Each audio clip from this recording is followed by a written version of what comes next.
You know, early in the season, a lot of these fish don't leave these shallow rocks. You can come on here with a camera or run over there and you'd be amazed how often you could look in this 3, 4, 5, 6 feet of water and there's walleyes all over there. But they quit feeding and the deeper fish turn on. You know, a lot of these fish just don't get up from here and swim out to 20 feet. A lot of them just stay here, and the next time you see them going again, the nighttime bite, the guys get out here pulling rapalas on these structures and they're catching fish again. It's not fish that moved out here in 25 feet of water and just moved up. It's a lot of the fish that just stayed shallow, you know, and they're just reacting to the local weather and water conditions, you know, that makes them do what they do. What's really interesting, you know, really good spots are good spots. And I'll tell you something about this particular spot here. Right now we're catching walleyes. In about 2 or 3 weeks from now, the walleyes are gonna probably shift off and they're gonna start pushing out into deeper water. But on the same reef system, that big rock pile, I'm gonna come up here and throw top water and bucktails over the top of it and catch 25 to 35 pound muskies. It's sort of interesting though, but what I'm saying is how these fish are shifting around and using the same underwater structures, you know what I mean? The fish are just changing and they're intermittently moving around based on what their preferred food preferences and their seasonal movement. All fish are different. You know, Al's talking about peak patterns on walleyes, but the same thing applies to muskies, northern pike, largemouth bass. And the real key to being really successful is being willing to move around and follow the fish around. Al got another big one. Oh, it just feels so good. It just feels so good. Oh, it's not a giant. Nice one though. But it's pretty good. Oh, man. Yeah, look at that. Look, is that the point that he won't even net my fish for me? No, I'll net. He won't even net my, look, he won't even net him anymore. I gotta net my own. Look at this. Look at this. I gotta get my own fish in. I gotta run the trolling motor. I gotta get my own fish in here while he's dinking around. How would you like a partner like that, huh? I don't mind. Oh, that's a good one. Well, that's another good one, boy.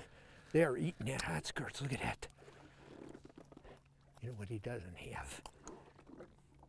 He don't have that hot blue. Look at that, huh? Whew. The blue? I said that when you get up on these hot shallow water bites like this, look at that fish.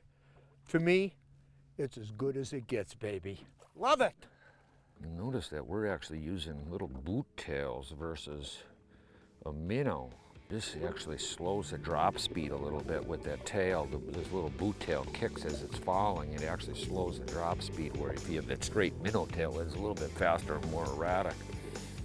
But both will work.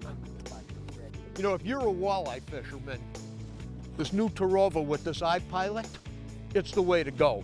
We locked it in, we got this pass going around the corner of this point, and the iPilot is doing all the work for us now.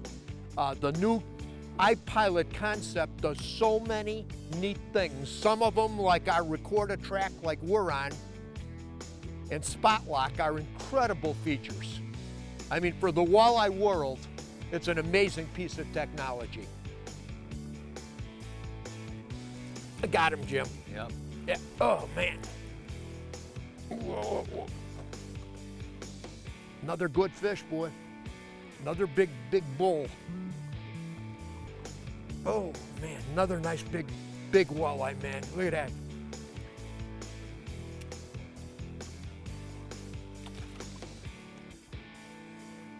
Come here, kick on, baby. That's what every I want one of them. These guys are pretty looking fish. Nice Whoa. fish, man. Whoa. Whoa. Oh. Well, get her.